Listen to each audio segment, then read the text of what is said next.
Cây trồng có giá trị xuất khẩu cao của tỉnh Lâm Đồng nói riêng và Việt Nam nói chung. Tuy nhiên, chỉ khoảng 2 đến 3% sản lượng thanh long được xuất khẩu bằng con đường chính ngạch, còn lại được mua bán theo hình thức biên mậu qua thị trường Trung Quốc hoặc liên kết với các doanh nghiệp ngoài tỉnh để trực tiếp xuất khẩu.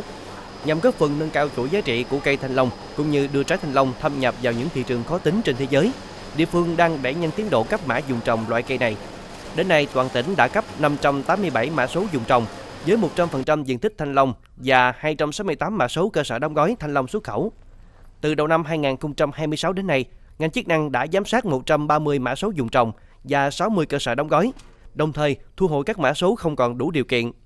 Trong thời gian tới, Lâm Đồng sẽ tăng cường kiểm tra giám sát mã số vùng trồng, kiểm dịch thực vật và dư lượng thuốc bảo vệ thực vật. Đồng thời, đẩy mạnh tuyên truyền, hướng dẫn sản xuất theo tiêu chuẩn Việt Gap, Global Gap, hữu cơ nhằm mở rộng thị trường và nâng cao giá trị thanh long.